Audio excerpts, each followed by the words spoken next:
Good evening, fellow residents of Oakwood Harbor. I'm not going to spend a lot of time on this tonight, just wanted to bring you up to speed and share a thought.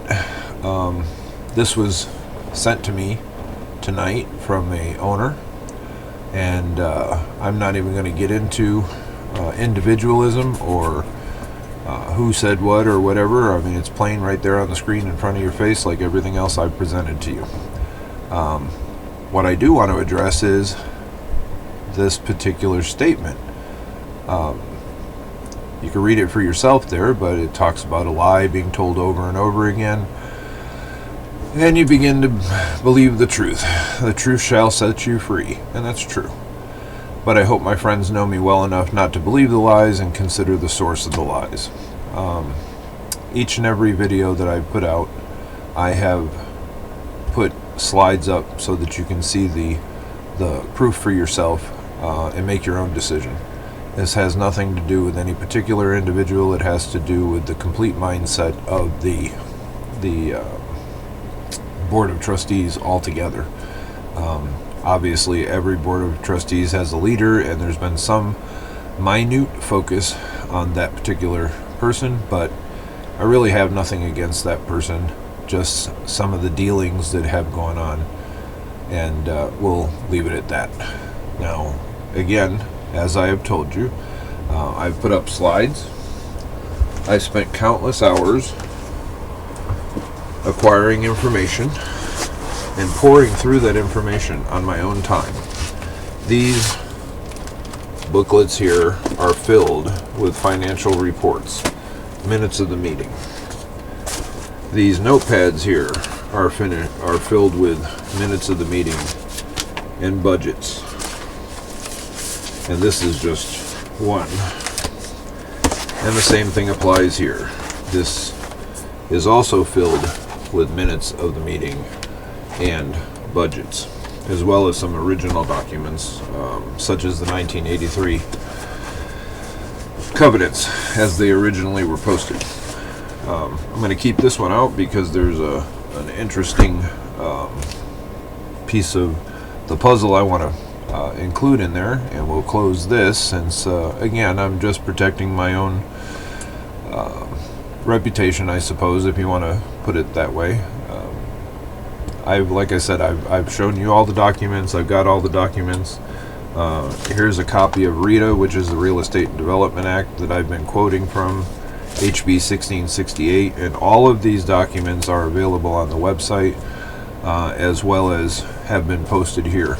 And anybody can see them. Anybody can draw their own conclusion, including a local sheriff who came to visit me recently. And obviously I'm still here.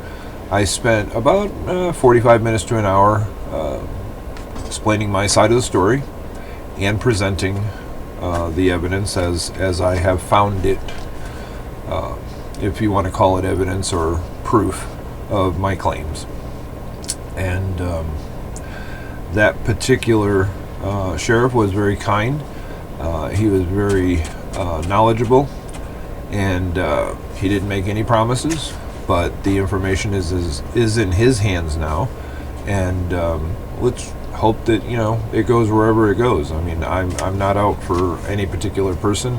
I just want to show what's been happening with the board. So again, we're going to focus on the board. I do want to point this one out quickly because this was posted on February 25th, and you can read it for yourself. How about permanent residents pay a lot more in assessments? Property owners that come on weekdays pay for their primary residence, sewer, water, garbage, blah, blah, blah. And like it says here, should not have permanent residence. Never was approved by DEQ or covenants illegal. Well, I hate to bust your bubble on that one, but it was approved back in 2010. They made quite a few changes back in 2010, which allowed mobile homes, and you can read it yourself. All of these are at your fingertip. If you don't want to get them from my website or from the things that I've been showing you, these videos, you are more than welcome to go on to the countyrecords.com I've posted the address before. Everybody pretty much knows where it is, and you can pull every single covenant and change, an amendment, and lien, and any other information that you want that is publicly available on your own, and do your own research. You don't need me. I'm just trying to guide you all down this path and show you where this is going. The thing that I just showed you there about the it was never meant to be anything more than a campground. Well, you know, times change, but one of the things I wanted to point out was this particular minutes of the meeting, which just for the record is dated in September 12th, 2020, Board of Trustees meeting right there. And I noticed something when I was getting some information for another owner. Our attorney is going to revisit Oakwood Harbor zoning because it has changed through the years from a campground to permanent living. The results of this research will determine what we can and cannot do regarding state laws, zoning, and the provision of restrooms for full-time residents. So, back in September, Hanny and myself, Hannelore Inman from Skyline Real Estate, were both present during the meeting, and we challenged two things. Number one, we challenged the idea that the $250 fine being proposed right in front of our eyes was excessive, and obviously that passed anyways, even when two owners were objecting to it. And it was never obviously put to a vote, or anybody else was given any information about it. And also too, we also brought up the animal covenant and tried to get that changed. So anyways, that's the reason we were there. Never even thought about it, never even heard this, and because we were out in the gallery and not allowed to really hear very clearly. I mean, you're just sitting there in the doorway, you can hear, but not very clearly. So I thought it was interesting, and I wanted to bring that to your attention, that back in September they were talking about zoning and what they could and could not do regarding state laws and the provision of restrooms for full-time residents. Okay, now that I've pointed that out, I'm going to put that aside, and we're going to zoom in on this for a minute, because I think it's really important that you guys understand the sequence of events. And also too, I want to point this out really quickly. These there's been a few modifications in the last year to the covenants, and one of those was the removal of employee liaison and the removal of property improvement coordinator, and these have been in existence since 1997. These were originally set up, or I'm sorry, 11/5/2010. Okay, like I said, a lot of big changes happened in 2010, and there's the stamp registering it. This is when these positions were added, and what it does basically is give the responsibility of these particular jobs to a couple of trustees. Whoever is named the employee liaison shall be the immediate supervisor of Oakwood Harbor employees, shall report as needed on employee issues to the board, and shall convey any information from the board to the employees. And then of course you have the property improvement coordinator, who shall gather information for all non-routine improvements such as structure repairs and major road improvements. He or she will brief the board to enable an informed vote on said projects, which is something that I've been talking about for quite some time. The Oversight and Planning Committee is to be able to plan things and give them accurate information. Apparently back in 2010 they thought that was pretty important too, because they created these two titles. This board, all by itself, took those titles away. What they did is they created a position called maintenance supervisor, when John Lee, prior to the maintenance supervisor, was strictly a maintenance man, and he reported to the employee liaison directly to the trustee at that point. And the property improvement coordinator, well, that person doesn't exist anymore. And considering half of our board doesn't live on property, that's concerning in itself. But I just wanted to throw that in there real quick before we get to the next one. And like I said, these are things here. Now, this was before they made the change in February 2020, before the board actually took effect, and then they took this out. This was already being adhered to for all the way from 2010 through to 2020. And this is where we move forward. So we'll close that right now. And as you can see, I have all of them. This particular document is really, really powerful, because this shows the expenditures from 2016 through 2017, and then again from 2017 to 2018. The deposits and the total expenditures and what the total was. So $89,000 was spent out of $95,000 collected. In 2018, $93,000 was collected, a lesser amount on top of it, but only $85,988 was spent. So I find this very interesting, as I have stated before, and you really, this is the part you really need to pay attention to. In 38 years of history, we have never had to suspend essential services. In the 4 years that came after supposedly a large money loss, and I've posted that before, so I won't reiterate on it. Again, none of the essential services needed to be suspended. No one was talking about closing bathrooms. No one was talking about revamping sewers. Now, they did actually, in that time frame, in the previous board, approve a plan to start working on a new dump station on the north side. Now, this particular board here has told us, although we've taken their word for it at this point, that it's too expensive, we can't fix it, blah blah blah. And basically, from the looks of this, this again, like I said, $93,000 was less than it was the year before, and they still only spent $85,000. We have since raised the assessments to $100 per lot, and I know this personally because I got to pay it today. But that means we had extra revenue. We also had extra revenue from debt collections for things that were left behind. So it makes a person wonder why all of a sudden, in less than 1 year, the anniversary date of this current board will be April. And in less than 1 year, they have managed to suspend essential services. They've managed to buy a brand new tractor without asking for a special assessment. Now they're asking for a special assessment, which is unique in itself. But the point being is that, again, I'm just showing you a little history here, that in 38 years, and the previous board didn't have these problems. If anything, they were making forward progress.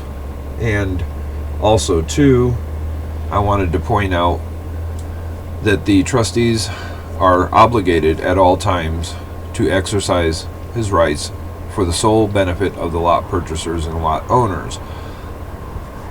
Again, I've pointed this out before. I want to reiterate it now, because we're talking about cutting off essential services. We're talking about a plan that goes back to September to eliminate restrooms, to eliminate trash, to make this a campground again.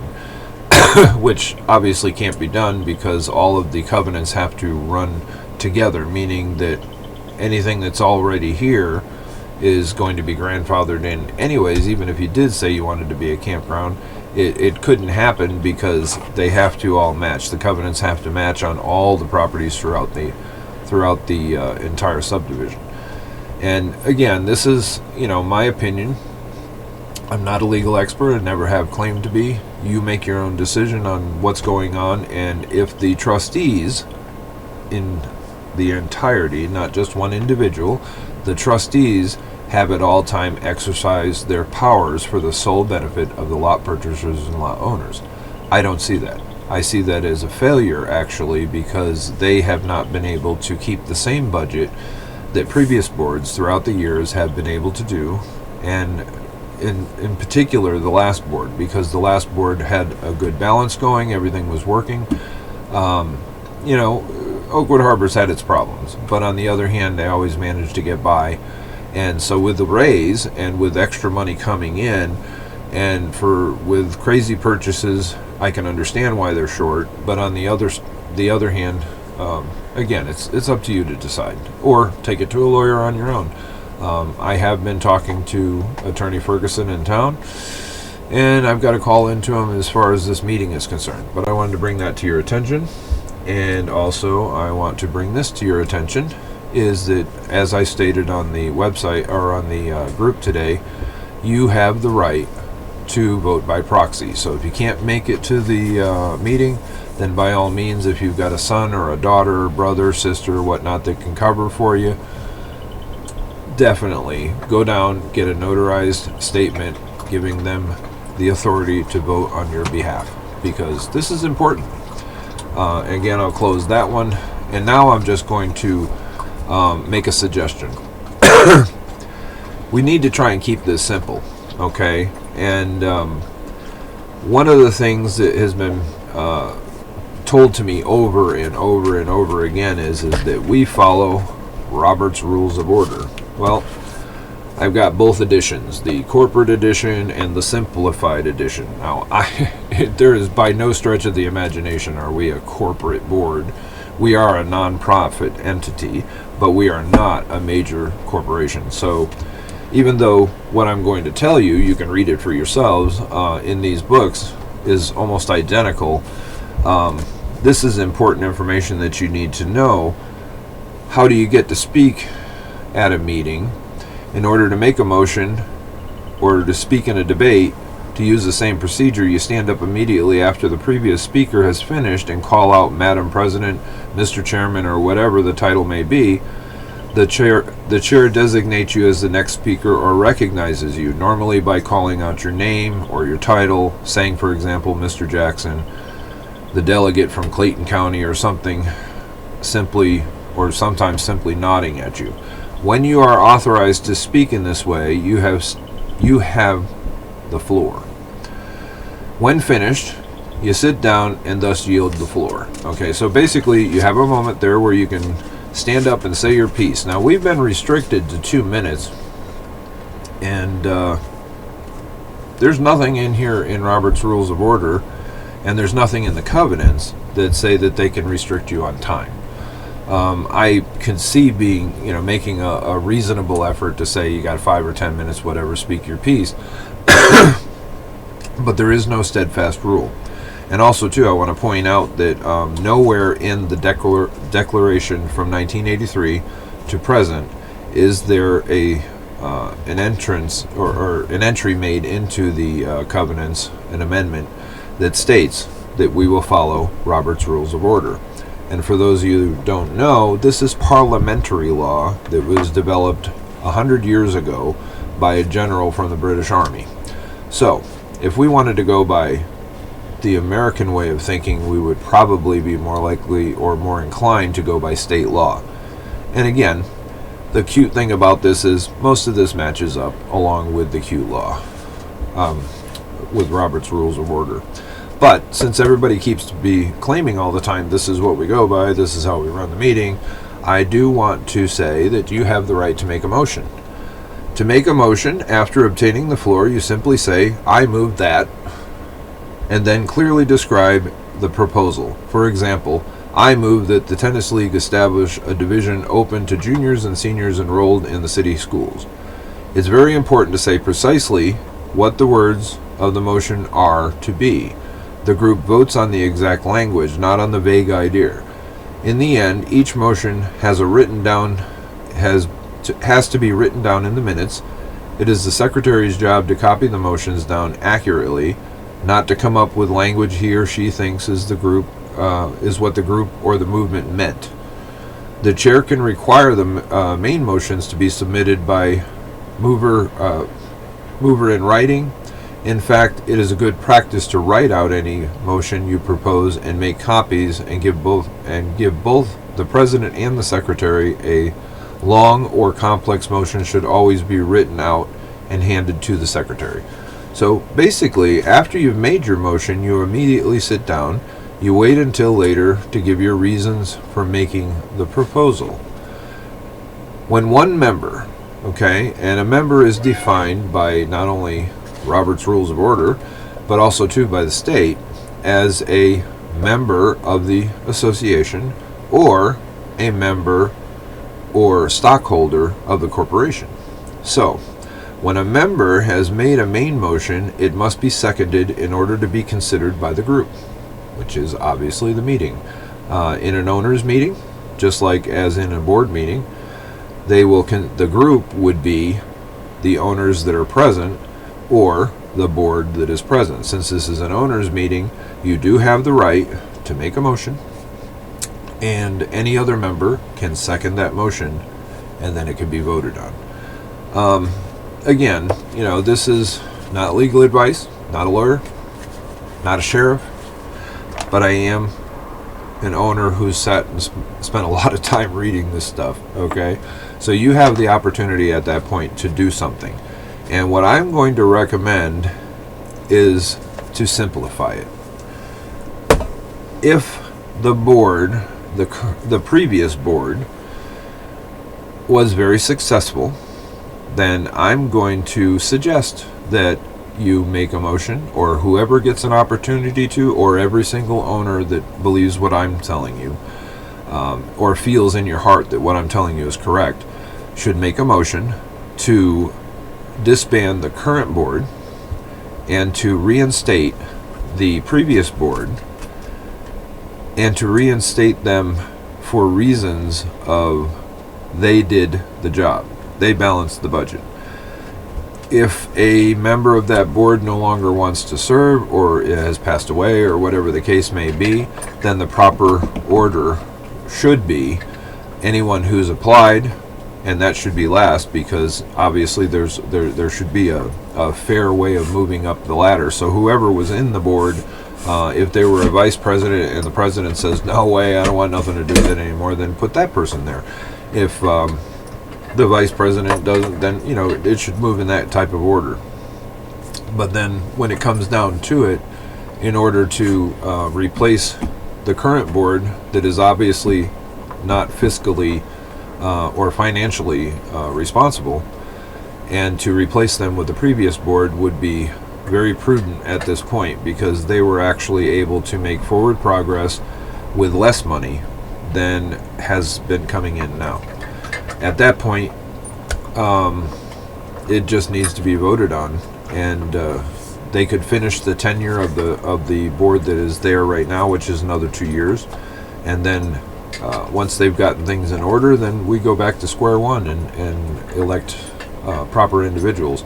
Also, too, I would suggest that anybody else who wants to talk about it could actually make a motion that we go back to the last update to the covenants just before the new board took over, which was in February. So in February 2020, not 2020, no, it was February 2020, because they took over in April. They had made a modification at that point. There was an amendment made, a minor one, but again, they have to be registered. So it was the last one that would undo the excessive fines, would undo basically everything that this board has managed to change, and spent our money doing it with an attorney. And they have made a few modifications. So they've made more modifications than any other board, as far as I can tell, any other board that's been sitting. I mean, I meant to add an amendment here and there is one thing, but to totally take away titles, institute an excessive fine, and so on and so forth is, there's a lot more going on here.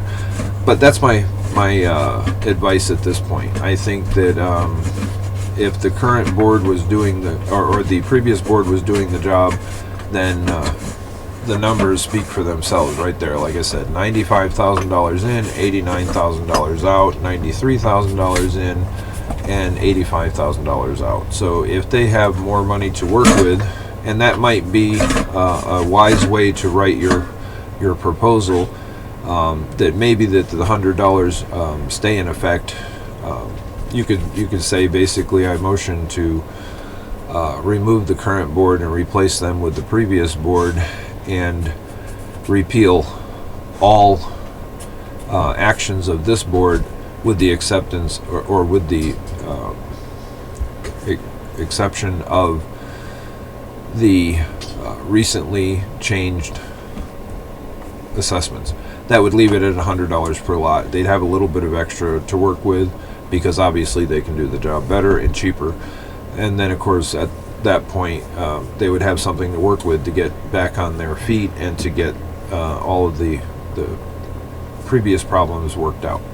So like I said, I just wanted to go over those things and make sure that you had some facts and what to go on. And also too, like I said, if you know, for one iota of a moment that you believe that I have not been giving you accurate information, then don't vote for anything. Stay home, you know, buy a six-pack, go out with, you know, and have a picnic, whatever. But if you believe that even just a portion of what I'm talking about is true, then I implore you to come to the meeting, make your feelings known, be clear and concise and quick, because again, we've been given this 2-minute limit, which I don't think, like I said, is legitimate anyways, but that's up to a lawyer to decide. And I'll bring you more information when I talk with Attorney Ferguson as to whether or not they can do that. I really don't know, to be honest with you, because it's not in their swear by the rules British parliamentary procedure, and it's not in anything in regards to HB 1668. So that's basically all I have to say for tonight. I just wanted to let you know that you know, there are things going on. Some people are squawking, some people are kicking and moaning, and others are hashing around all kinds of rumors and whatnot. So I think you should be aware of that. But most of all, I want you to be aware that the previous board was doing the job. This one has only been in power for less than a year, and everything's falling apart. And if you want to become a campground again, it's not going to happen. What will happen is that the state will eventually take over. And as I mentioned to the sheriff, that the stakes are high on this, and obviously someone's trying to put some pressure on me to shut up, because if the state was to take over and they were to require that each resident have a well and a septic, again, I want to point out that those people would have to go find an apartment someplace, or they would have to move in with a relative. They would have to move all of their possessions that they use to live day to day, which would be a tremendous cost and hardship. And that tremendous cost and hardship would then turn into I need money, and they would probably have to sell their lots, and based on that, the ones that were remaining would probably gobble them up at a fairly cheap price. So again, I've expressed this to the sheriff, and I think he was kind enough and smart enough to see what's at stake, and I have nothing to fear. That's why I keep putting it on here. I'm not hiding in a group and not commenting. And this is something that, again, it's not one particular person. It's not focused on one particular person. Just recently, Ted started answering questions, and just recently a couple of the board members started answering questions. I asked about a table today, and I was told by the vice president of the homeowners association, sure, no problem, bring a table, set it up, you know, that's just fine. And then I got a message that said, oh, I should have checked first, because tables aren't allowed. So this is the kind of thing that we're dealing with. So anyways, I'll make it, like I said, I'll make it short. Those are your options. That's where we are right now, and I hope that you see the light on your own, that I've brought a little bit of light forward, and a few facts that you really need to know. Like I said, previous board was doing a job. This one has failed in less than a year. So the choice is up to you. Show up at the meeting and buck the system and demand that something be done about it, and you have the right to make a motion. And if you have someone second that motion, then it can go up for vote.